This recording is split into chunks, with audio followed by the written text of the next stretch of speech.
The same brand, the same logo, the same thing you've eaten since you were 9. And 2 different ingredient lists, depending on which country's shelf it's standing on. On one shelf, the color in it comes out of a vegetable: paprika, beets, carrot, spirulina. On the other shelf, the same color comes out of a chemical: Allura Red, Tartrazine, Sunset Yellow. Same company, same bag. 2 recipes. Nobody's taste changed, the border did. And the split runs deeper than what's inside the bag. On one side of the Atlantic, a food can stop being that food at all. In 2020, 5 judges in Ireland looked at a sandwich roll, the same roll sold in thousands of American stores. They ruled it was not, legally, bread.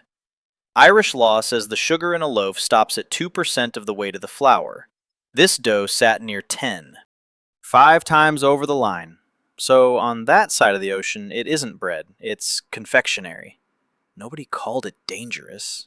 That was a tax case, an argument about a sales tax rate, nothing more. Which is what makes it strange. This wasn't a safety fight, it was routine paperwork. And routine paperwork, run on 2 sides of an ocean, came back with 2 different answers about what the thing even is. That is the normal condition of your kitchen. And all of it runs back to 1 paragraph, written in 1958, to solve a completely different problem. The color is the piece you can see from where you're sitting. Something bright, somewhere in the kitchen, something made for children. Candy, a cereal, a drink the color of a traffic light. If that color came from Allura Red or Tartrazine or Sunset Yellow, the American package gives you the name and stops there. The European package can't stop there. Since July 2010, European law has required 1 extra sentence on the front of anything carrying those colors. May have an adverse effect on activity and attention in children. Europe didn't ban those colors. They are still legal there today. It required that 1 sentence, and it left the manufacturers with a choice. Almost none of them chose the sentence. They changed the recipe instead. Every one of those reformulations happened without a single ingredient being banned. The American package never had to answer that question. So the American recipe stayed where it was. And the science here is not settled. The study behind that warning was commissioned by Britain's food regulator, and it suggested a possible link. Other scientists pushed back hard on the amounts it used. Europe did not wait for that argument to finish. It put the sentence on the label and let the industry decide what the sentence was worth. The industry decided it was worth a new recipe. Nothing about the food had changed. It crossed a border, and on the other side of that border, somebody was asking a different question. Not, is there anything wrong with this, but can you show me it's fine? That is a difference in wording. It is also the reason your pantry looks the way it does. The American question was written down once in 1958, and it is not where anybody looks for it. It is inside the sentence that was trying to protect salt. Congress passes the Food Additives Amendment, and the problem it is solving is real. Companies are putting new chemicals into food faster than anyone can check them, and until that morning, there is no law saying they have to check at all. So the amendment says, bring it to the government first, prove it's safe, then sell it. That is a good law. It is also, almost exactly, the system Americans think they live under right now. It isn't. Because Congress hit a wall immediately. If every ingredient needs a federal safety review, then salt needs a federal safety review. So does vinegar. So does pepper. Things people have eaten for 4,000 years would sit in a queue behind a chemical invented last Tuesday. So they wrote an exception, and the exception was sensible. If a substance is already generally recognized as safe by qualified experts on the strength of a long record of people eating it, it skips the review. Generally recognized as safe. 4 words. In the trade, GRAS. That exception is not the scandal. That exception is why you can buy salt. In December of that year, the FDA published a list of the substances it meant. Spices. Preservatives everybody already used. The boring shelf of the American kitchen.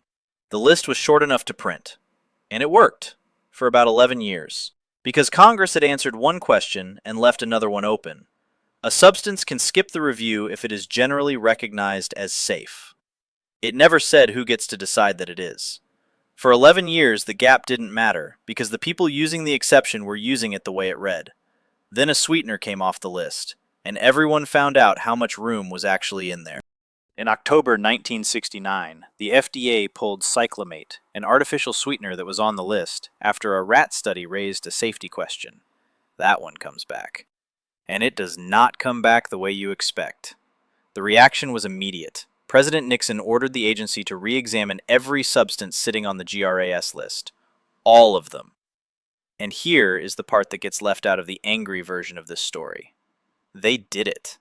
From 1972 to 1980, a committee of outside scientists worked through more than 370 substances one at a time and published what they found. The system caught its own problem and fixed it in public.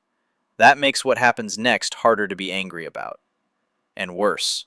Reviewing food ingredients one at a time is slow, it is expensive, and the queue never gets shorter. By 1997, the FDA had reached a conclusion about its own capacity.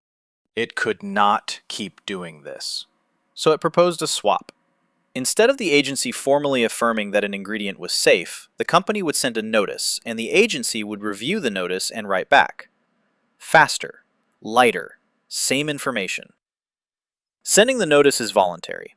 A company can convene its own panel of qualified experts. That panel can conclude the company's new ingredient is generally recognized as safe.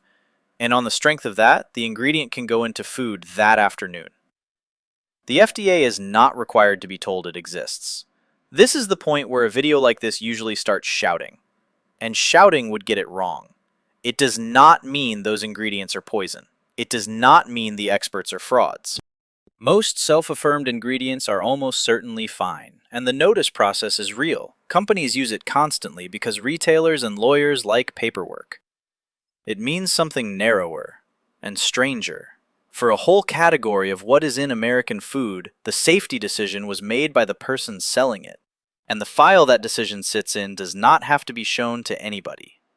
Not to the government, not to you. It would sound like a uniquely American failure if it weren't for what Europe did with the exact same sweetener. Europe answers the question the other way around, and it answers it in a list. Under the 2008 Food Additives Regulation, nothing may be added to food in the European Union unless it is written on one list, the Union list. Not on the list, not in the food. It doesn't matter how long people have been eating it. Getting onto that list runs through a separate law, passed the same day, an application, an assessment by the European Food Safety Authority, then a decision. And since 2019, the application itself is published, the file the Americans never get to see. Both systems have now looked at the same sweetener. They did not agree. Cyclamate is still banned in the United States, 57 years later. The FDA's own later review concluded the evidence did not implicate it as a carcinogen. It is banned anyway. Europe re-examined it in 1996 and authorized it. It is on the Union list. It is in soft drinks and puddings across the continent, and in roughly 130 other countries, and it has an official number, E952. So the slow, cautious system is the one selling it, and the fast, permissive system is the one that banned it and never unbanned it. Neither system is the clean one. They are two different bets. One bets on speed and fixes the harm afterwards. One bets on caution and pays for it in years and in money. Europe has its own shelf of ingredients approved decades ago that nobody has looked at since. And when Europe does move, it moves hard. It removed titanium dioxide, the white in icing and candy, from that list in 2022 because its scientists said they could no longer rule out a concern. The FDA looked at the same substance, said the evidence supports it being safe, and it is still an American food today. Same white powder, same evidence. Two verdicts. There is something I got wrong when I started pulling on this, and it took me an embarrassingly long time to see it. I assumed somebody had decided, that there was a room and a table and a moment where America chose to eat differently from everybody else. There was no room. There was no table. Nobody chose the American recipe. What got chosen, once, in 1958, in a paragraph that was trying to protect salt, was who gets to answer the question. Everything after that is 68 years of consequences, one ingredient at a time, with nobody ever sitting down and deciding the outcome. The two recipes are not two decisions about food. They are one decision about who decides, and then 7 decades of arithmetic. And the exception was written by careful people. They were protecting salt. They were not building a door. A door is just what a reasonable exception becomes when you leave it open long enough. And that is what makes the last part so strange. In 2026, the FDA is working to take 6 synthetic colors out of American food, the same family of colors that Europe made carry a sentence 16 years ago. The federal phase-out is voluntary. 68 years and the architecture hasn't moved. The question is still who has to speak first, and the answer is still whoever wants to. There is a rule in front of the FDA right now that would end self-certification, that would make telling the agency compulsory. It was proposed in October 2025. It has not been published. It is not law. As of today, none of this has changed. None of that is a reason for alarm. Panic isn't warranted, and it wouldn't be useful. There is nothing here to do, and I mean that as a relief, not a defeat. What you get instead is smaller, and it lasts longer. The next time you turn a package over and read a list of things you don't recognize, you'll know one thing about that list that almost nobody standing in that aisle knows. Some of those words got there through a full federal review.